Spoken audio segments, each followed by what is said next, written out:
사도신경 16번째 전능하신 하나님 우편에 앉아 계시다가 히브리서 1장 3절 한 절입니다. 함께 봉독하시죠. 이는 하나님의 영광의 광채시요 그 본체의 형상이시라. 그의 능력의 말씀으로 만물을 붙드시며 죄를 정결케 하는 일을 하시고 높은 곳에 계신 위엄의 우편에 앉으셨느니라.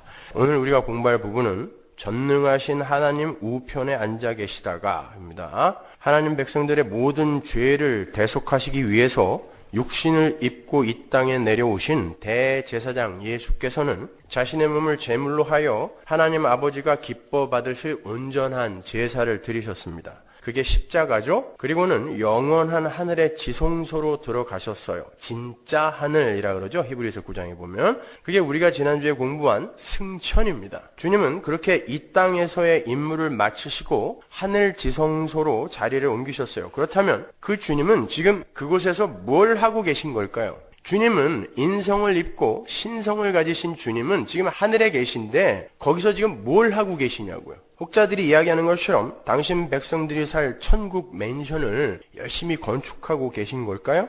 오늘 본문을 보면 주님은 하늘 지성소로 올라가서 전능하신 하나님 우편에 앉아 계신다 그래요. 앉아서 뭐 하는 거예요 거기서? 보좌 우편에 가만히 앉아서 우리가 사는 세상을 구경하고 계신 걸까요? 그리고 고린도후서 13장 5절의 말씀에 의하면 예수 그리스도는 지금 우리 안에 계신다라고 이야기하는데 그 말씀과 하나님 우편에 육신을 갖고 앉아 계신 예수 그리스도는 어떻게 화해를 시켜 이해를 해야 합니까? 이러저러한 질문들을 들고 전능하신 하나님 우편에 앉아 계시다가 지금부터 시작하겠습니다. 먼저 예수님께서 전능하신 하나님 우편에 앉아 계신다라는 말의 개괄적인 의미 파악부터 해보겠습니다. 여러분도 아시다시피 하나님은 영입니다.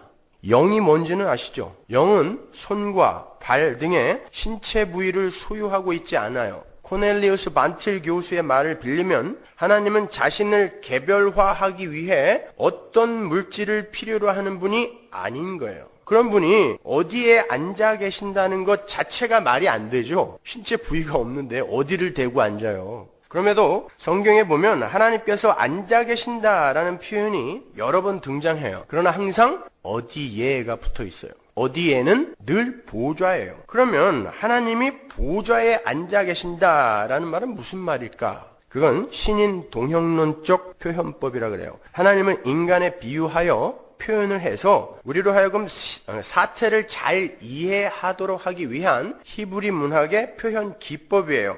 예를 들어서 신체 부위가 없으신 하나님의 손, 하나님의 발, 하나님의 귀, 하나님의 얼굴 등이 성경에 등장할 때 우리는 인간이 가진 손, 발, 귀, 얼굴 등의 정의와 개념을 동원하여 그것을 하나님의 권능과 주권과 전지하심과 사랑으로 이해를 하죠. 그죠? 하나님의 손 그러면 우리는 주권으로 이해를 하고 하나님의 얼굴 그러면 사랑으로 이해를 한단 말입니다.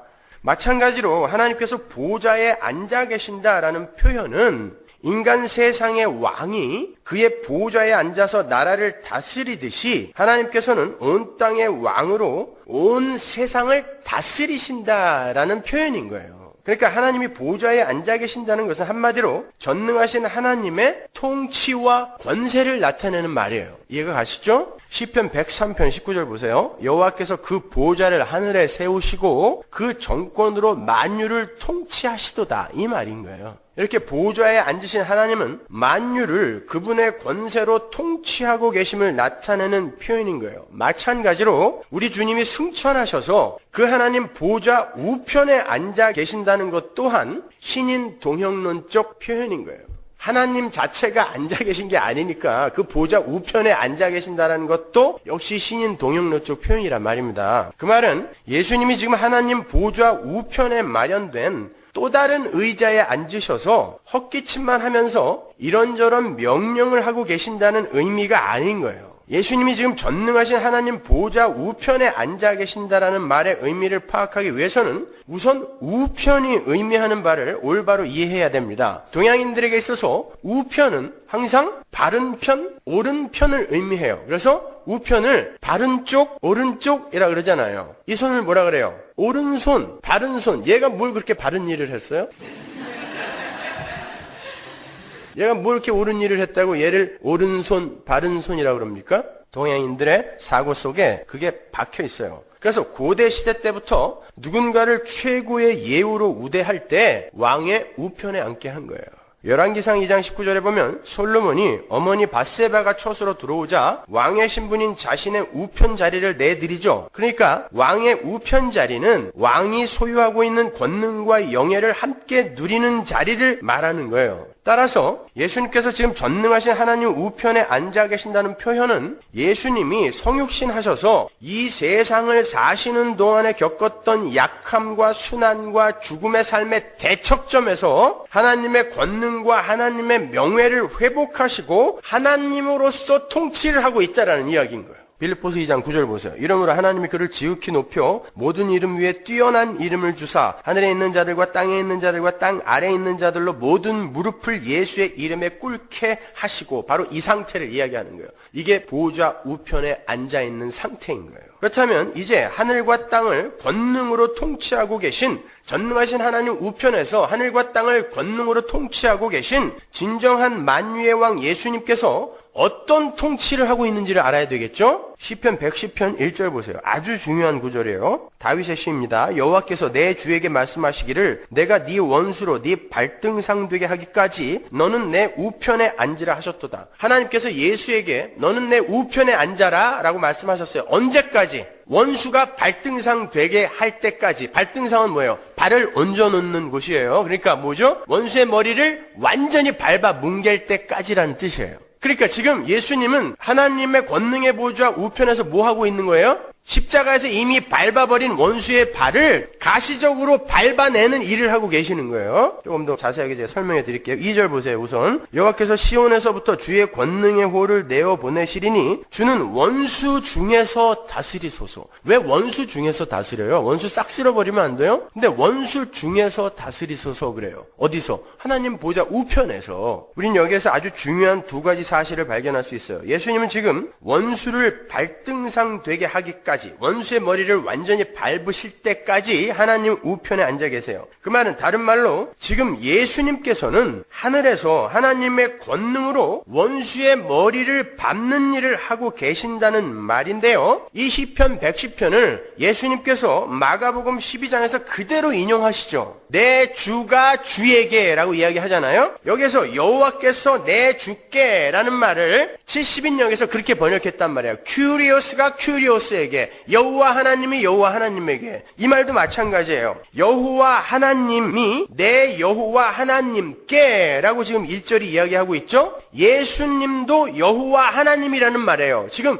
하나님의 권능의 보좌 우편에서 예수님이 여호와 하나님의 권능으로 지금 생존해 계시다라는 것입니다. 그러니까 예수님은 하나님의 권능의 보좌에 앉으셔서 하나님의 권세로 원수의 머리를 밟고 계시는 거예요.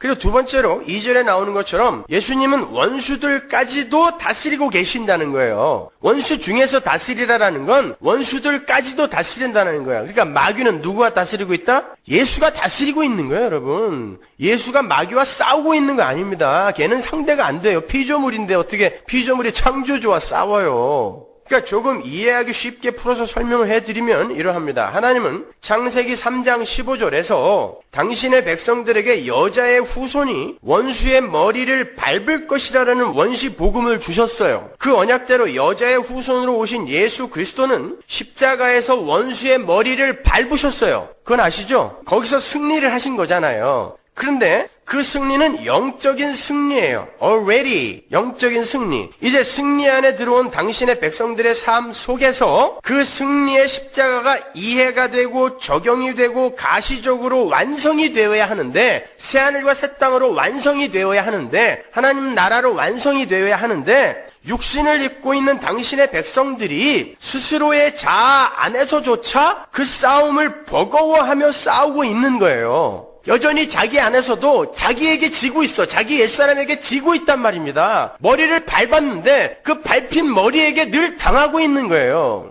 당신의 백성들이 당신이 이미 밟아놓은 원수의 머리를 밟기는커녕 주님께 밟힌 그 머리에게 물려 있어요. 주님은 하나님의 권능의 자리에 앉으셔서 바로 그 싸움을 돕고 계시는 거예요. 아니라고. 그건 이미 죽은 머리라고. 복음을 믿으라고. 제발 믿으라고. 당신의 백성들이 당신이 이미 이겨놓은 싸움을 제발 이해하고 받아들여서 완전한 거룩으로 완성이 되라고 하나님의 권능으로 그 일을 돕고 계시는 거예요. 그래서 2절에서 원수 중에서 다스리소서가 등장하는 거예요. 그 원수를 통하여 하나님의 백성들에게 뭔가를 지금 가르치고 계시단 말입니다. 그래서 그 원수는 지금 한시적으로 사용되어지고 있는 거예요. 예수와 싸우고 있는 게 아니라 성경은 때때로 지금 이 세상을 죄의 세력이 다스린다고 표현을 하죠. 세상 권세 잡은 자, 마귀잖아요. 그게 세상을 다스린다는 뜻 아닙니까? 그러나 엄밀히 말하면 하늘 위의 것들이나 땅 위의 것들 모두가 예수님의 통치 아래에 있는 거예요. 빌립보서 2장에서 우리가 봤잖아요. 조금 아까. 심지어 주님은 원수들도 통치하고 계신데 당신의 백성들에게 무언가를 가르치고 싶으셔서 죄가 무엇인지 은혜가 무엇인지 심판이 무엇인지를 가르치기 위해서 한시적으로 예수님의 통치 아래에서 사용되고 있는 거예요. 루이스 벌콥의 조직신학에서는 원수들까지 다스리시는 그 하나님의 통치를 권능의 통치라고 부르고요. 그 중에 들어있는 당신의 백성들을 향한 특별한 통치를 은혜의 통치라고 불러요. 그래서 전자의 통치로 경륜이 되는 이 세상을 권능의 왕국이라 그래요. 이걸 다 다스리니까 이 전체 우주는 권능의 왕국이에요. 그리고 그 중에서 특별한 은혜로 다스려지는 교회를 은혜의 왕국이라고 하는 거예요. 그 정도는 구별하고 계셔야 돼요. 그러니까 성도는 권능의 통치로 일반 은총으로 통치되고 있는, 움직여지고 있는 이 세상 속에서 특별히 은혜의 통치를 받아서 원수를 밟는 자리로 성숙되어지고 완성되어지고 있는 거예요. 그러면 원수를 발등상되게 하는 것, 즉 원수의 머리를 밟는 일이 어떠한 일인지를 구체적으로 한번 살펴보자고요. 지금 예수님께서 하나님 보좌 우편에서 하시는 일이 바로 그것이라고 그러는데 우리가 그 일을 올바로 규명하고 있지 않으면 지금 이 우주의 역사와 우리 인생의 목적을 제대로 파악하지 못한 채 어영부영 살게 되는 거예요. 목적도 없이. 그것을 공부하기 위해서는 다시 창세기 3장 15절로 올라가야 됩니다. 내가 너로 여자와 원수가 되게 하고 너의 후손도 여자의 후손과 원수가 되게 하리니 여자의 후손은 네 머리를 상하게 할 것이요. 이 얘기하는 거예요. 너는 그의 발꿈치를 상하게 할 것이니라. 이게 십자가에서 완성이 됐죠. 이 구절이 하나님께서 최초로 인류에게 주신 원시 복음이에요. 여자의 후손을 보내서 원수의 머리를 박살내버리고 마귀와 여자는 누구다? 교회. 신랑이신 어린 양과 혼인하는 교회. 그 여자와 마귀를, 죄를 원수되게 만드시겠다라는 그런 약속이에요. 그런데 예수님이 십자가에서 죽으시고 다시 부활을 하심으로 말미암아 그 사망 권세를 깨버리심으로 그 원수의 머리를 밟으신 거예요. 그렇다면 예수님께서 밟아 뭉개버리신 원수의 머리라는 걸 우리가 쉽게 이해할 수 있는 개념으로 풀어서 설명하면 무엇이겠어요, 그게? 원수의 머리를 밟는 게. 창세기로 빨리 돌아가서 그 원수가 뭘 했는지를 떠올리시란 말이에요. 그걸 밟는 거란 말이에요. 다른 질문을 해볼게요. 창세기에서의 그 원수는 무엇을 조장하는 자였습니까? 하나님과 하나님 백성들의 그 연합, 하나됨을 깨는 거였죠. 하나님께 온전히 순종하여 그분께 모든 것을 의뢰하고 의존하며 살아야 하는 피조물을 하나님의 자리로 밀어 올려놓고 하나님과 그들의 사랑의 관계를 깨버렸어요. 그렇게 인간들에게서 하나님의 은혜가 떠나버리자 인간들은 하나님을 사랑해야 하는 그들의 마음을 자기 자신에게 쏟아붓기 시작했죠. 그 후로 인간은 스스로의 힘으로 자신의 만족과 행복을 추구해야 했고 스스로의 힘으로 자신을 보호해야 했어요. 하나님 사랑에 쓰여져야 하는 하나님으로부터 주어진 모든 것이 자기 사랑에 쓰이게 된 거예요. 그걸 죄라고 합니다. 그걸 악이라고 하는 거예요. 타락한 인간은 돈, 명예, 인기, 쾌락, 건강, 가족 등을 나라는 존재의 범주에 복속시켜놓고 나로 만들어놓고 그것들을 살찌우는 것으로 자신들의 만족과 행복을 삼으며 살게 됐어요. 그게 세상이에요. 모든 이들이 그렇게 살아요. 100%. 하나님은 그렇게 엉뚱한 방향으로 왜곡된 사랑을 다시 당신께로 돌려놓으시기 위해서 당신의 아들을 이 세상에 보내셨고 그렇게 하나님이 아닌 자기 자신을 사랑하고 있는 자들에게서 그 사랑의 대상들을 빼앗아버리는 역사를 진행해가고 있는 거예요. 우리는 성경을 통해서 예수님께서 십자가에 못 박아 죽여버린 것이 우리의 죄라는 걸 잘 알고 있어요. 맞습니까? 십자가에 못 박혀 죽은 게 우리의 죄가 맞아요? 죄를 알지도 못하시는 분을 우리의 죄로 삼아 십자가에 못 박으셨다 그러잖아요. 그런데 그 죄라는 건 단순히 간음을 하고 도둑질을 하고 살인을 하는 것을 말하는 게 아니라고 그랬죠. 하나님을 사랑해야 하는 사람들이 하나님 이외의 다른 것에 그들의 마음을 두는 걸 이야기를 해요. 따라서 예수님께서 우리를 품어안고 우리의 죄가 되셔서 죽으셨다라는 건 우리가 하나님 말고 사랑하는 것들을 전부 죽여버렸다라는 것입니다. 충격입니까? 예수 믿는 건 그것들을 하나님의 힘을 이용해서 얻어내는 것으로 알고 계셨지 않습니까? 근데 주님은 십자가에서 여러분이 그렇게 하나님의 이름을 부르면서 40일 금식 기도까지 하며 하나님을 협박하여 얻어내려고 하는 것들을 십자가에 못 박아 죽여버렸다라는 것입니다. 그걸 내가 체감하며 사는 걸 신앙생활이라고 하는 거예요. 그래서 바울은 우리가 십자가를 통하여 우리가 세상에 대하여 죽고 세상이 우리에 대하여 죽었다라고 이야기하는 것입니다. 그걸 십자가라 그래요. 그렇다면 지금 예수님께서 하나님 보좌 우편에서 원수의 머리를 밟고 계신다는 표현은 구체적으로 무엇을 말하는 것이겠어요?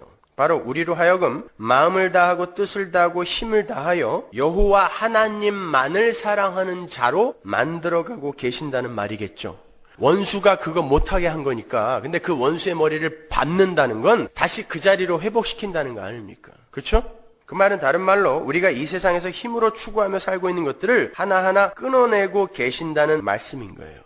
그러니까 오늘날 교회는 뭘 잘못 알아도 한참 잘못 알고 있는 거예요. 주님은 보좌 우편에서 우리가 마음을 두고 있는 세상을 사뿐히 줄여밟고 계신데 오늘날 교회는 주님이 밟고 계신 그 세상을 더 살찌워달라고 종교 행위에 열심을 내고 있는 거예요. 헌금도 많이 하고 선교도 가고 구제도 하고 봉사도 하고 그래요. 그거 얻어내려고. 우리 인간은 그렇게 하나님을 사랑할 수 없는 자로 타락을 하고 말았어요. 그리고 구원을 얻은 이후에도 여전히 자기 사랑에만 몰두하고 있어요. 부자 되게 해주세요. 병 고쳐주세요. 소원 들어주세요. 문제 해결해 주세요. 번영하게 해주세요. 부흥하게 해주세요. 부흥이 뭔지도 모르면서. 그게 죄라니까요. 거기에서 벗어나서 하나님께 눈을 돌리는 게 바로 신앙생활이란 말입니다.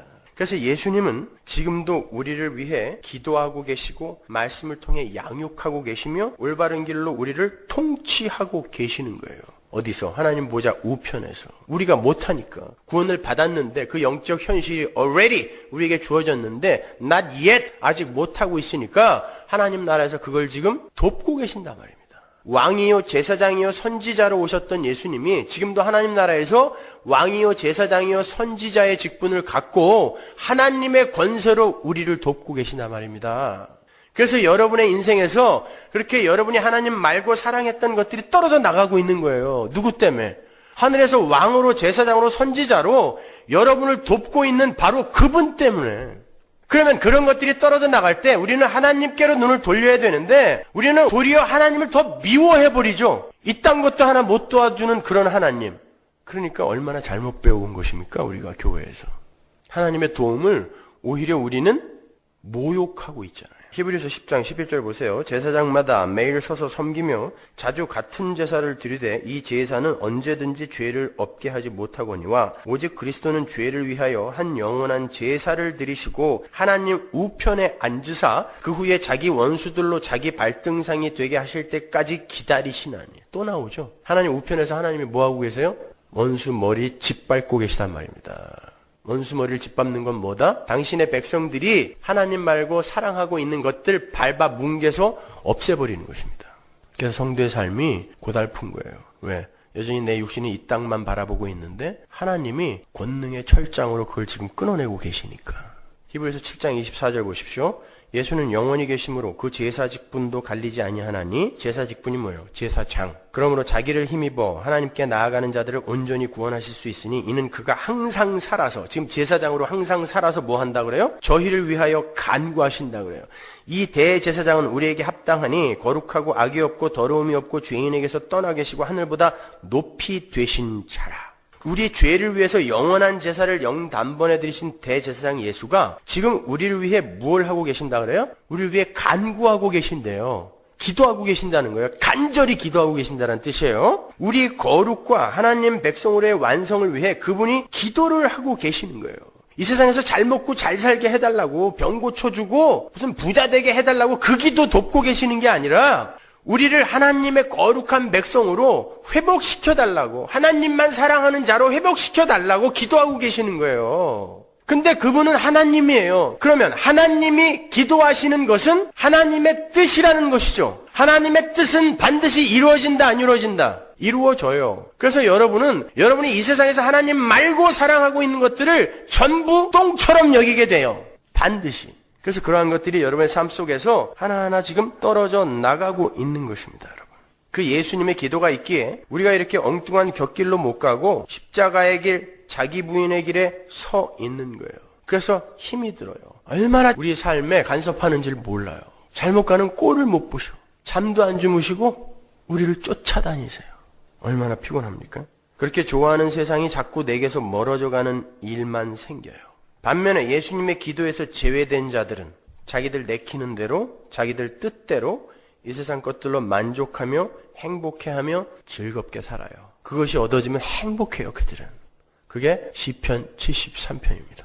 예수님의 기도 속에 들어있는 이들이 어떻게 살게 되는지 로마서로 가서 제가 확인해 드릴게요. 로마서 8장 34절 보세요. 누가 정죄하리요? 죽으실 뿐 아니라 다시 살아나신 이는 그리스도 예수시니 그는 하나님 우편에 계신 자요 우리를 위하여 간구하시는 자니라. 성경에 예수님이 하나님 우편에 계신다는 말이 이렇게 많은지 몰랐죠. 그분이 뭐 하신다 그래요? 우리를 위해 기도하신다 그래요. 무슨 기도하는지 보세요. 누가 우리를 그리스도의 사랑에서 끊으리요? 환난이나 곤고나 핍박이나 기근이나 적신이나 위암이나 칼이랴. 예수님이 우리를 위해 기도하고 계신데 누가 우리를 예수님의 사랑에서 끊으리요? 기록된 바 우리가 종일 주를 위하여 죽임을 당케 되며 도살할 양같이 여김을 받았나이다 함과 같으니라. 그러나 이 모든 일에 우리를 사랑하시는 이로 말미암아 우리가 넉넉히 이기느니라. 예수님께서 하나님 우편에서 우리를 위해 간구하신다고 하는데 우리에게 여전히 환난, 곤고, 핍박, 기근, 적신, 칼, 종일 주를 위해 죽음을 당하게 되는 것, 도살할 양같이 여김을 받게 되는 것이 우리에게 있어요. 우리는 기대하기를 그런 걸 다 막아주고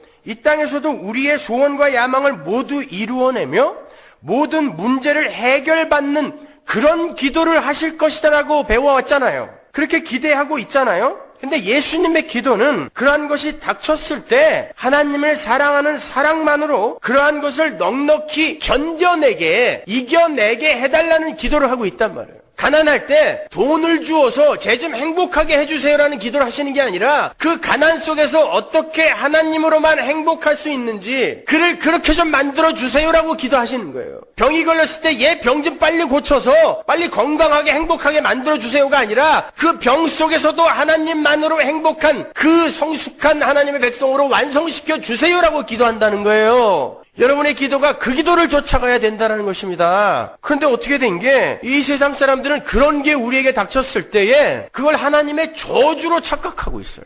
거기에서 어떻게 예수님이 진짜 하나님 보좌 우편에서 일을 하고 계신가를 나타내보라고, 증인으로 한번 드러내보라고 우리에게 그런 상황을 허락해 주시는데 그 상황을 빨리 바꿔달라고, 내 뜻대로 바꿔달라고 기도들을 하고 있다니까요. 그러면 예수님은 도대체 보좌 우편에서 뭐 하고 계시는 거냔 말이에요. 네?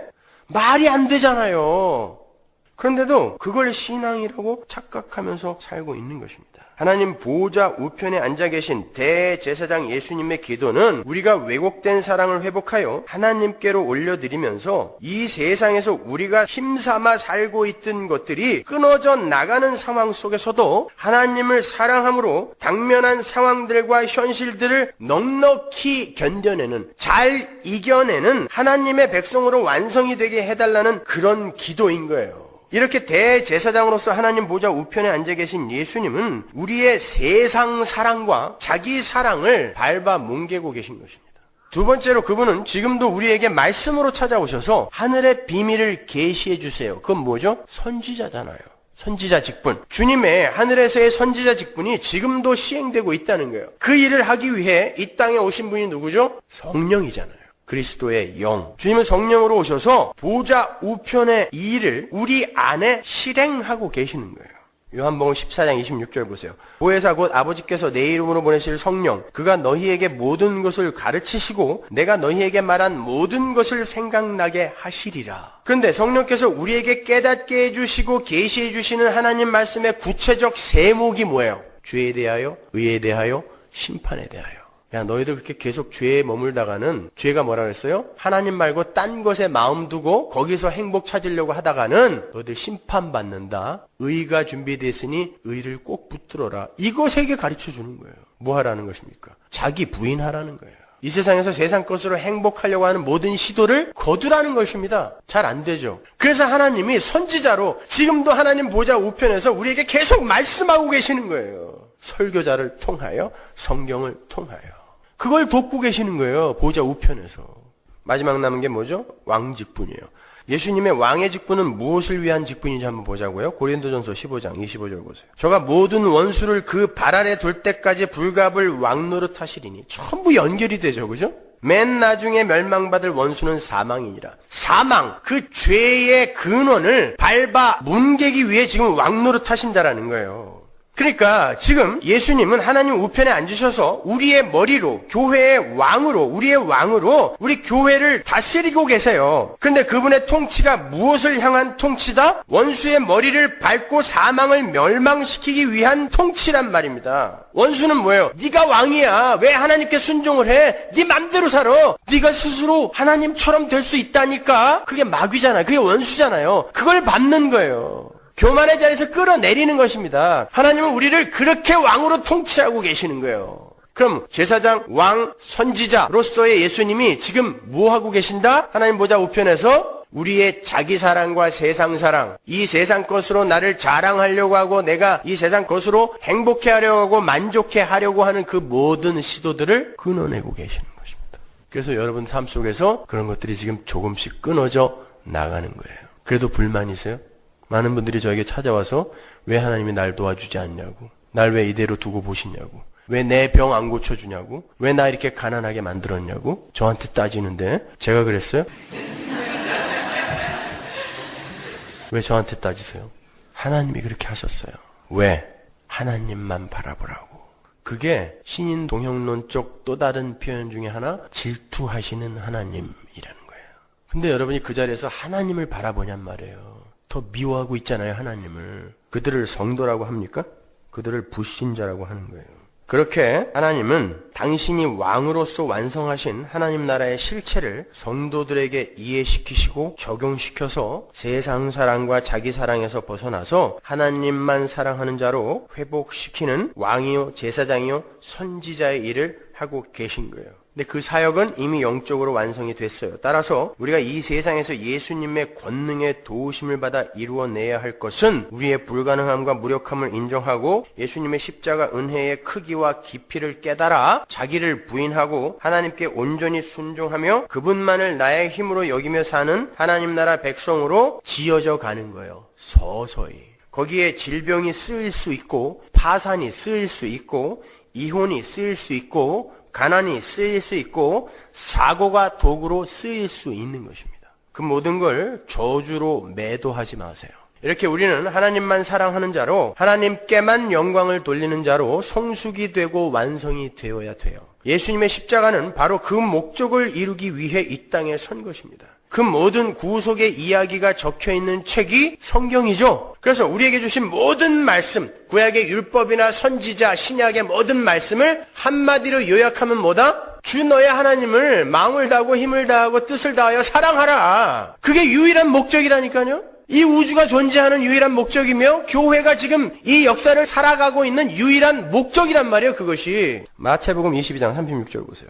선생님이여 율법 중에 어느 계명이 크니까? 예수께서 가라사대 내 마음을 다하고 목숨을 다하고 뜻을 다하여 주 너의 하나님을 사랑하라 하셨으니 이것이 크고 첫째 되는 계명이요 둘째는 그와 같으니 내 이웃을 내 몸과 같이 사랑하라 하셨으니 이 두 계명이 온 율법과 선지자의 강령이니라. 39절에 둘째는 그와 같으니 라는 어구는 첫째와 둘째는 구별이 없는 동등한 것이라는 이야기예요. 어떤 게 우위에 있고 어떤 게 하위에 있는 것이라는 그런 말이 아니에요. 둘째라는 건 그와 같으니라는 말이 있잖아요. 그 말은 다른 말로 첫째의 사랑이 회복되면 둘째의 그 사랑은 필연적이며 자연스럽게 이루어지는 사랑이라는 말도 되는 거예요. 둘은 뗄래야 뗄 수 없는 거라는 거예요. 같은 거라는 것입니다. 그래서 어느 곳에서는 이웃 사랑이 율법의 완성이라고도 하는 거고 다른 곳에서는 하나님 사랑이 율법의 정수다라고도 이야기를 하는 거예요. 둘은 같은 거니까. 둘은 따로 떨어질 수가 없어요. 앞에 것이 파괴되면 뒤에 게 파괴되고 앞에 게 회복이 되면 뒤에 게 회복이 돼요. 로마서 13장 8절 보세요. 피차 사랑의 빛 외에는 아무에게든지 아무 빛도 지지 말라. 남을 사랑하는 자는 율법을 다 이루었느니라. 간음하지 말라, 살인하지 말라, 도적질하지 말라, 탐내지 말라 한 것과 그 외에 다른 계명이 있을지라도 네 이웃을 내 몸처럼 네 자신과 같이 사랑하라 하신 그 말씀 가운데 다 들었느니라. 사랑은 이웃에게 악을 행치 아니하나니 그러므로 사랑은 율법의 완성이다. 모든 성경을 율법이라 그러죠. 율법의 그 내용을 요약하고 꽉꽉 짜서 요만하게 만들면 사랑이라는 거예요. 하나님 사랑. 그리고 그 하나님 사랑은 이웃 사랑을 격발해 낸다라는 것입니다. 그러면 그 하나님을 마음을 다하고 힘을 다하여 뜻을 다하여 사랑해라 라는 그 쉐마는 어디에서 인용이 된 거죠? 쉐마는 어디예요 그럼? 쉐마. 제가 지금 딴 교회에 와서 설교하고 있는 거예요? 쉐마가 어디예요? 10번도 더 얘기했는데. 신명기 6장 4절과 5절만 볼게요. 이스라엘아 들으라. 우리 하나님 여호와는 오직 하나인 여호와시니 너는 마음을 다하고 성품을 다하고 힘을 다하여 네 하나님 여호와를 사랑하라. 이게 쉐마예요. 유대인들은 모세가 가나안에 들어가기 직전에 이스라엘에게 한 명령 중에 신명기 6장 4절에서 9절까지의 내용을 쉐마로 받아서 경문에 차고 다녔어요. 예수님이 마태복음에서 이야기하시죠. 저놈들은 차는 경문만 크게 해가지고 다녀. 그러시죠? 그 경문에 넣고 다녔던 게 이 쉐마란 말입니다. 아침 저녁으로 그들은 이 쉐마를 암송했어요. 손톱에까지 써가지고 다녔어요. 쉐마라는 말은 신명기 6장 4절의 첫 단어예요. 쉐마로 시작한단 말입니다. 그 단어의 의미는 듣고 순종하라 라는 뜻이에요. 들어라, 순종하라. 쉐마. 그러니까 하나님의 택하신 백성인 이스라엘이 약속의 땅 가나안에 들어가기 전에 이 말을 받았잖아요. 그러니까 약속의 땅 가나안, 천국, 하나님 나라에 들어가서 하나님 나라 백성들이 해야 할 유일한 게 뭐라는 거예요. 이거 적어가지고 다니라 그랬으니까. 하나님을 마음을 다하고 뜻을 다하고 힘을 다하여 그분만 사랑해라 라는 거예요. 하나님 나라에 들어가는 하나님의 백성들아, 너희들 마음을 다하고 힘을 다하고 뜻을 다하여 하나님만 사랑해야지 하나님 99% 사랑하고 1%를 돈이나 자식이나 명예에 줘서는 안 된다는 뜻이에요. 그게 다하고예요. 다하고. 근데 그게 안 되니까 직접 예수님이 하나님 보좌 우편에서 그 권능의 철장을 갖고 우리의 삶에 개입해 들어오시는 것입니다. 그걸 신앙생활이라고 그래요. 그걸 누가 쉽다 그래요. 그래서 그걸 순교라고까지 이야기하는 거예요. 요한이 계시록에서. 힘들어요. 우리 안에 들어와서 살과 뼈와 피가 되어 있는 걸 메스로 도려내니 그게 얼마나 힘들겠어요. 근데 우리는 감사하게도 그 자리에서 하나님의 십자가를 붙들게 되어 있어요. 자동적으로. 하나님밖에 없군요. 당신밖에 없군요. 당신의 십자가로 숨는 것 이외에 행복은 우리에게 올 수가 없군요를 배우게 된단 말입니다. 그렇게 우리가 하나님을 온전히 사랑하게 될 때 거기에서 자연스럽게 격발되는 게 이웃 사랑이에요. 왜? 하나님을 향한 온전한 사랑은 나 자신만 사랑했던, 그리고 나라는 그 테두리 안에 넣어서 나로 사랑했던 그런 여러 가지 이 세상의 힘들, 관계들, 이런 것들로부터 벗어나 하나님에게 눈을 돌렸다라는 거니까 나에 대한 사랑을 거둔 사람은 당연히 내 이웃을 사랑하게 되는 거예요. 근데 내 이웃을 어떻게 사랑하라고 그래요? 네 몸처럼 사랑하래요. 이게 문제인 겁니다. 죽었다 깨나도 안 되죠. 내 이웃을 내 몸처럼 사랑하려면 내가 오늘 고기 먹었으면요, 내 이웃에게 고기 갖다 줘야 돼요. 내가 오늘 100불 썼으면 내 이웃도 100불을 쓸 수 있게 해줘야 돼요. 그게 내 이웃을 네 몸처럼 사랑하는 거예요. 그렇잖아요? 그게 됩니까?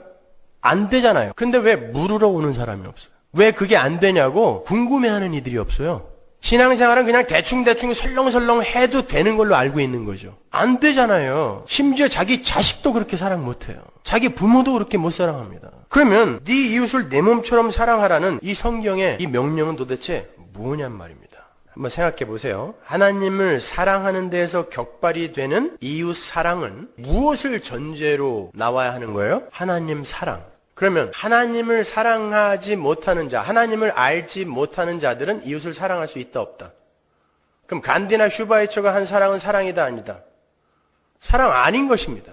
하나님을 사랑하는 자들아, 네 이웃을 네 몸처럼 사랑해라 라고 한 그 성경이 요구하는 사랑은 간디나 슈바이처 유의 사랑이 아니라는 거예요. 근데 우리는 저마다 그 사랑을 원하고 있잖아요. 여러분, 쉐마는 하나님의 은혜를 입어서 출애굽하여 홍해를 건넌 이들에게만, 운명 공동체인 이스라엘에게만 주어진 명령이에요. 에돔 사람에게 그런 명령 안 했어요. 애굽 사람에게 그런 명령 안 했습니다. 네 이웃을 네 몸처럼 사랑하라고 가나안 사람들에게 얘기 안 했어요. 이스라엘아, 하나님의 사랑을 아는 이들아, 내 이웃을 네 몸처럼 사랑해라. 그러면 이웃은 누굽니까? 성경에서 말하는 사랑하라는 이웃, 하나님의 은혜로 어린 양의 피로 구원을 받은 한 신앙을, 한 믿음을 고백하는 교회를 이야기하는 거예요. 이웃 사랑은 그 안에서만 유효한 거예요. 그렇잖아요. 쉐마가 이스라엘에게만 주어진 거니까 이해를 하는 거예요, 못하는 거예요, 지금? 이해하시는 거죠? 예. 그러니까 이웃을 정확히 여러분이 규명하고 계셔야 된단 말이에요. 좀 더 구체적으로 이야기하면 네 이웃을 내 몸처럼 사랑하라라는 율법의 명령은 하나님 나라 안에 속한 이들 간의 사랑을 말하는 거예요. 네 이웃을 내 몸처럼 사랑하라에서의 그 몸이 무엇겠어요? 한번 여러분이 알고 있는 성경 지식을 다 동원해서 한번 생각해 보세요. 하나님의 은혜를 입은 성도들아, 네가 지금 어떤 몸이 되어 있는데 네 이웃이 네가 되어 있는 그 몸의 일부라는 걸 너는 아니? 그렇다면 네가 네 몸을 사랑하는 것처럼 그들도 너에게 쏟아부어진 똑같은 은혜로 몸이 되었으므로 네가 그렇게 하나님의 은혜로 구원받았다라는 것을 아는 그 믿음과 그 감격으로 이들도 그렇게 바라볼 수 있어? 라고 묻는 거예요. 그게 네 이웃을 네 몸처럼 사랑하라라는 것입니다. 왜 여러분의 삶 속에서 그렇게 여러분이 알고 있는 그러한 이 세상적인 사랑이 안 나오고 있는지 잘 아시겠죠? 사랑이 무엇인지조차 규명을 못하고 있는 거예요, 이 세대는요. 그러니까 여러분 너무 낙담할 필요 없어요. 하나님이 우리에게 내놓으라고 하는 사랑은 그런 사랑 아닙니다. 로마서 12장 4절 보세요. 우리가 한 몸에 많은 지체를 가졌으나 모든 지체가 같은 직분을 가진 것이 아니니 이와 같이 우리 많은 사람이 그리스도 안에서 한 몸이 되어 서로 지체가 되었느니라. 이 몸인 거예요. 이 몸. 네 이웃을 네 몸처럼 사랑해라. 이 몸인 거예요. 이 육신처럼 사랑해라라는 게 아니라. 로마서 12장 13절 보세요. 우리가 유대인이나 헬라인이나 종이나 자유자나 다 한 성령으로 세례를 받아 한 몸이 되었고, 그러니까 한 몸이라는 것을 이해한 사람만 그렇게 한 몸이 된 그 내 이웃을 내 몸으로 여기게 되는 거예요. 그게 사랑인 거예요. 우리가 복음을 올바로 이해를 하고 하나님의 은혜를 깊이 깨닫고 있는 성도가 맞다면 우리와 함께 한 믿음 안에서 한 길을 가고 있는 모든 하나님의 백성들이 한 몸이라는 것을 인정해야 되고, 그 한 몸인 교회는 바로 내 몸이니까 자연스럽게 내 이웃을 내 몸처럼 사랑하게 되는 거예요. 지금 예수가 머리로 우리의 교회의 머리가 되셔서 하나님 보좌 우편에서 우리를 지금 한 몸으로 끌어안고 있단 말입니다. 따라서 그건 이제 우리가 열심을 내서 이루어내야 하는 계명이 아니라 예수님이 십자가에서 이루어내신 은혜와 축복의 현실인 거예요. 네 이웃을 네 몸처럼 사랑해라라는 건 우리에게 주어진 부담 가는 명령이 아니란 말이에요. 우리는 그렇게 사랑 못하기 때문에 하나님이 예수를 시켜서 너희들은 그렇게 도저히 사랑 못하니까 내가 너희를 그냥 한 몸으로 만들어줘 버릴 거야. 그래서 너희들은 그냥 서로 한 몸으로서 서로를 사랑할 수밖에 없게 만들어 버릴 거야. 은혜와 축복의 선언인 거예요. 그러니까 내 이웃을 내 몸처럼 사랑하라 라는 말을 성경에서 읽을 때 여러분은 감사하고 감격하셔야지 절망하시면 안 돼요. 난 왜 안 되는가? 안 되기 때문에 하나님이 예수를 보내신 것입니다. 그러니까 네 이웃을 내 몸처럼 사랑하라라는 말씀은 네가 밥 한 그릇 먹으면 이웃에게도 밥 한 그릇 가져다 주고 네가 국 한 그릇 먹었으면 이웃에게도 국 먹게 해줘라라는 그런 말이 아니라, 하나님의 사랑을 받은 자들아, 너희가 받은 그 사랑이 어떤 사랑인지 너희가 정말 안다면 그걸 한번 내놔봐 라는 요구인 거예요. 조금만 더 들어보세요. 아직도 선명하지 않죠? 성경은 분명 네 이웃을 내 몸처럼 사랑하라 그래요. 그건 나를 사랑함이 전제가 된다는 말인데 우리는 성경을 통해서 나를 사랑하면 안 된다고 배웠잖아요. 그러면 네 이웃을 내 몸처럼 사랑하라에서의 자기 사랑은 도대체 뭘까요? 그것부터 규명하고 있어야죠. 여러분, 우리가 하나님의 사랑을 입어 구원을 얻게 되면 그렇게 구원받은 새로운 피조물로서의 나를 믿음 안에서 경험하게 돼요. 아주 가끔이지만. 대부분의 시간은 이 예자 안에 들어있는 나에게 실망하는 데 쓰여지는데 아주 가끔 그 예수님의 은혜로 새롭게 창조된 나를 경험하게 돼요. 그걸 믿음이라고 하거든요. 그때에 우리가 믿음 안에서 그렇게 새롭게 창조된 나를 인식하게 될 때 그 구원이 너무 소중하게 느껴지죠. 예수님 아니었으면 큰일 날 뻔했구나. 그 소중함과 그 감격이 바로 새로운 피조물로서의 나를 사랑하는 거예요. 야, 나는 이렇게 살다가 지옥 갈 수밖에 없었는데 예수님의 은혜로 나는 이렇게 구원을 받았다고 하니 너무 감사하다. 이게 새로운 피조물로서의 나를 사랑하는 거예요. 그렇게 나를 사랑하는 것처럼 네 이웃을 사랑하는 건 뭘까요? 저 인간도 똑같은 인간인데 하나님의 은혜가 아니었으면은 그냥 지옥에 갈 인간인데 하나님의 은혜로 구원받은 거구나. 그러니까 교회 안에서 거들먹거리는 사람 앞에서 주눅들 필요도 없고 저 사람도 저렇게 못나고 못생기고 못 배우고 가난한 사람도 하나님이 나와 똑같은 은혜로 구원을 해주셨다고 하니까 저도 존귀한이구나 라고 사람들을 그가 갖고 있는 조건이나 상황이나 자격이나 소유나 이런 것으로 평가하지 않을 수 있게 되는 것, 그것이 네 이웃을 네 몸처럼 사랑하는 거란 말입니다. 이해가 가세요? 그러니까 복음을 알지 못하는 사람은 사랑을 할 수 있어요, 없어요?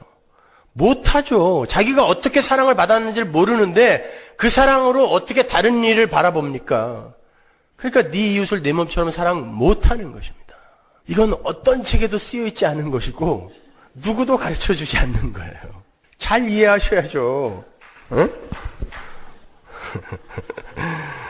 그런 거 하지 말라 그랬잖아요. 그렇게 같은 운명 공동체 안에서 한 길을 가고 있는 한 몸으로서의 교회가 무엇인지를 아는 이들은 그 공동체의 구성인인 그 자기 이웃을 절대로 이 세상 잣대로 판단하여 평가하지 않아요. 여전히 교회 안에서도 자기의 인기를 위해, 자기의 자랑을 위해, 자기를 또 드러내고 싶어서 남을 여전히 모함하고 폄하하고 뒤에서 수군대고 하는 그런 이들은 네 이웃을 내 몸처럼 사랑하라는 말이 무엇인지를 전혀 알지 못하는 거예요. 아니, 어떻게 보면 하나님의 사랑과 그 구원의 핵심을 아직 이해하고 있지 못한 것일지도 모릅니다, 여러분. 그리고 하나님의 사랑을 이해한 성도는 한 신앙을 고백하고 있는 내 이웃이 하나님의 은혜 밖으로 자꾸 도망쳐 나가서 이 세상 것들에 관심을 두고 거기에 청렴할 때 그들이 그 하나님의 사랑에서, 은혜에서 멀어지지 않도록, 자꾸 딴 데 눈을 두지 않도록 가르치고 훈계하고 기도하고 안타까워하며 그들을 바로 잡아줘야 돼요. 그게 내 이웃을 내 몸처럼 사랑하는 거예요. 내 이웃을 오직 하나님의 사랑 안에만 거하도록 붙들어 주는 거예요. 돈, 명예, 취미, 건강, 가족 등등 내 이웃이 그런 것에 청렴하느라 하나님의 사랑을 자꾸 놓치고 있을 때 그냥 두고 보는 건 네 이웃을 네 몸처럼 사랑하는 게 아니란 말이에요. 그런 의미에서 저는 설교를 준비를 하고 설교를 쏟아낼 때마다 여러분을 죽도록 사랑하고 있는 거예요. 잘못된 교리와 잘못된 가르침에 의해서 엉뚱한 것들을 바라고 그것을 얻어내기 위해 예수를 이용하려는 그런 못된 습관들을 향해 칼을 던져 도려내버리는 것, 그것이 네 몸처럼 사랑하는 거예요, 네 이웃을. 그래서 사랑은 친절과는 다른 것입니다. 친절은 사랑의 증상일 수는 있지만 동의어는 아니에요. 멋진 말이죠. 친절은 사랑의 증상일 수는 있지만 사랑과 동의어는 아니에요. 그래서 사랑은 따뜻함과는 거리가 멀 수도 있어요. 하나님의 사랑 안에 내 이웃을 붙들어 놓기 위해서는 때때로 나의 존재가 그들에게 날카로운 메스로 여겨질 수가 있기 때문이에요. 그래도 내가 주 안에서 거듭난 새로운 나를 너무나 사랑하기 때문에, 이게 얼마나 소중한지를 알기 때문에 이 세상의 힘이 아닌 하나님과 하나님 나라만을 사랑하는 새로운 나가 너무 소중하기 때문에 내 이웃 또한 내 몸처럼 사랑하지 않을 수가 없는 것입니다. 제가 제 아내에게 책 읽어, 성경 읽어, 기도해라고 집에 있을 때마다 달달 볶으니까 월요일에도 교회 가라 그래. 불편하니까. 오늘은 약속 없냐고 자꾸 물어봐요. 이게 친절해 보여요? 아니죠. 그러나 그게 사랑입니다. 네 이웃을 내 몸처럼 사랑하는 거예요. 저는 지금 선행이나 구제나 친절을 베풀지 말라고 말씀드리는 게 아니에요. 그건 사랑을 입은 성도의 당연한 열매예요. 그런데 진짜 사랑은 그렇게 안 나타날 수도 있다는 걸 간과하지 말라는 거예요. 나에게 친절하게 대해주지 않았다고, 내가 듣고 싶은 얘기를 해주지 않았다고, 나를 알아주고 인정해주지 않았다고 저 사람은, 저 교회는 사랑이 없다라고 너무 쉽게 판단해버리지 말라는 것입니다. 진짜 사랑을 하느라 불친절해 보일 수 있어요.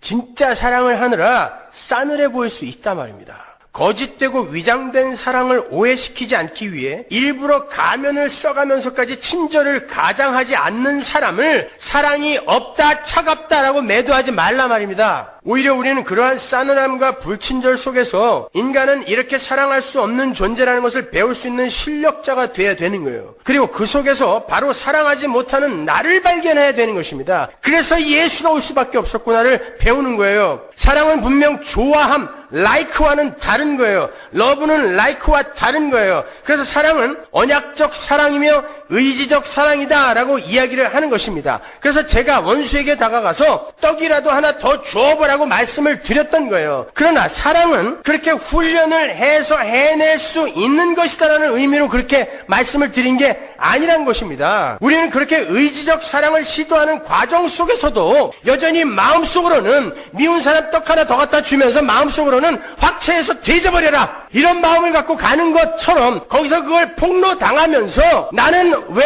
예수의 십자가를 붙을 수밖에 없는가를 배우란 말이에요. 그때 그렇게 내가 점점 부인이 될 때 내 안에 사실은 예수의 사랑이 나오는 것입니다. 근데 이걸 건너뛰고 내가 사랑해보겠다고 애들을 쓰니까 계속 자기에게 실망만 하는 거예요. 절망하는 거예요. 안 되는구나. 아니요, 여러분은 사랑할 수 있게 됐어요, 이제. 예, 나는 사랑할 수 없어요. 하나님 앞에 인정하세요. 그러나 십자가를 꼭 붙으세요. 붙들자마자 우리 안에 들어오는 하나님의 쉐마, 너는 이제 사랑할 수 있는 자가 됐어. 예수가 너를 사랑할 수 있는 자로 만들었어. 네 이웃 너와 한 몸들이야. 그래서 사랑 안 하면 안 되게 됐어, 이제. 그때 여러분, 우리 안에서 나에 대한 신뢰가 와르르 무너지게 되는 거고, 나는 하나님을 붙들게 되고, 그때 나에 대한 사랑이 점점 줄어들면서 이웃을 돌아보게 되는 것입니다.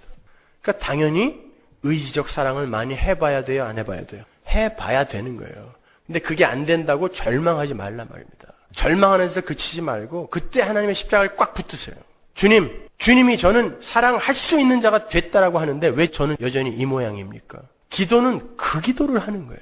돈 벌게 해주세요. 자식 좋은 대학 가게 해주세요. 병 고쳐주세요. 뭐 해주세요. 이런 기도 할 시간이 없어요. 시간이 없어요. 자기 자신에 대해서 처절하게 실패해본 경험이 없는 이들이 그런 거에 신경 쓰는 것입니다. 우리는 거룩한 자로 지어져 가는 거예요. 하나님만 사랑하는 자로 지어져 가는 거예요, 여러분. 여러분, 믿음을 어디다 써먹습니까? 그냥 끝까지 난 사랑할 수 없는 자예요. 난 사랑할 수 없는 자예요. 예, 아주 잘 믿고 계시네요. 난 사랑할 수 없는 자라고 인정을 했으면 근데 하나님이 나를 사랑하는 자로 만들어 주셨으니까 나는 이제 사랑할 수 있어요까지 가야 믿음인 거예요. 그리고 그들을 하늘의 사랑으로 사랑하는 거예요. 그때에 집안에 비로소 칼이 드러나게 돼요. 내 아내가, 내 남편이, 내 자식이 예수를 올바로 믿지 않을 때 나는 그들을 내 몸처럼 사랑해야 되기 때문에 그들에게 신앙을, 복음을 열심히 이야기해 줄 수 있는 것입니다. 근데 겉으로 드러나는 건 뭐예요? 그건 사랑이 아니라 칼이야. 근데 그게 사랑입니다. 네 이웃을 네 몸처럼 사랑하는 거예요. 그 사람들이 그렇게 세상 속에서 하나님의 백성으로 지어져 가는 하나님 나라 백성의 모습을 보여주고 살게 되는 것입니다. 정리하겠습니다. 예수님께서 지금 하나님 보좌 우편에서 우리를 위해 하고 계신 일이 뭐라 그랬죠? 원수를 밟아 발등상 두게 하시는 일이에요. 그 말은 예수님께서 우리 안에 남아있는 자기 사랑과 세상 사랑을 샅샅이 훑어내고 계신다는 말이라고 했습니다. 그래서 우리는 지금 점점 이 세상과 나라는 존재의 연장선상에 묶어둔 또 다른 나들을 기각당하고 부인당하는 중이에요. 우리의 눈은 점점 하나님을 향하여 옮겨지고 있어요. 나는 그런 큰 사랑을 받았고 지금도 받고 있어요. 그래서 나는 그러한 새로운 나를 감사함으로 사랑하고 있어요. 그런데 나와 한 신앙을 고백하는 한 몸, 내 이웃이 하나님이 아닌 다른 것을 얻어내기 위해서 오늘도 형식적 종교 생활에 여념이 없을 때에 나를 좀 인정해달라고, 다른 사람은 몰라도 나에게만은 친절을 좀 베풀어달라고 투정을 부릴 때, 내가 듣고 싶은 이야기를 좀 해줘서 나를 좀 위로해주고 감동시켜달라고 땡깡을 부릴 때, 예배 시간에 내가 좋아하는 순서나 형식을 넣어서 나를 좀 울려달라고 고집을 피울 때, 우리가 어떻게 그 이웃을 내 몸처럼 사랑한다고요? 가르치는 것입니다. 훈계하는 거예요. 야단치는 것입니다. 그리고 기도하는 거예요. 하나님의 사랑과 은혜에서 떨어지지 않도록 기도하는 거예요. 그게 진짜 사랑이에요. 여러분, 상대방의 기분을 맞춰주어서 서로서로 문제없이 편안한 상황을 만들어내는 그런 가짜 사랑은 너무나 쉬워요. 그건 아무나 할 수 있습니다. 가장된 친절 아무나 할 수 있어요. 하지 말라는 거 아니에요? 좀 친절해지세요. 그러나 지금은 좀 어색해하고 낯설어하며 심지어 거부감을 느끼며 왜 나에게 칼을 들이대느냐고 오해를 받는다 할지라도 그가 하나님의 사랑 안에서, 하나님의 은혜 안에서 구원을 얻은 자라는 사실을 감격 속에서 깨닫고 하나님의 사랑에 감사하고 하나님께 순종하는 자로 성숙되고 완성되도록 하기 위해 그를 향해 쏟아붓는 사랑은 정말 힘든 거예요. 그게 십자가예요. 그게 순교예요. 예수님의 십자가는 모든 이들에게 거부감을 줬고요, 실망감을 줬고 오히려 그들의 모든 희망을 전부 꺾어버린 그런 거였어요. 그런데 그것만큼 큰 사랑이 없었던 것처럼 우리도 우리의 십자가를 달게 져야 되는 것입니다. 복음을 공부하세요. 복음을 이해하십시오. 그리고 그 복음 속에 하나님을 사랑하세요. 예수님이 지금 보좌 우편에서 그 일을 돕고 계세요. 그리고 그 하나님의 은혜와 사랑이 감사하거든 여러분의 이웃을 여러분의 몸처럼 사랑하십시오. 이제는 할 수 있을 것 같죠? 아멘? 네, 꼭 이렇게 물어봐야 되겠습니다. 이제는 할 수 있을 것 같으시죠? 네, 기도하겠습니다.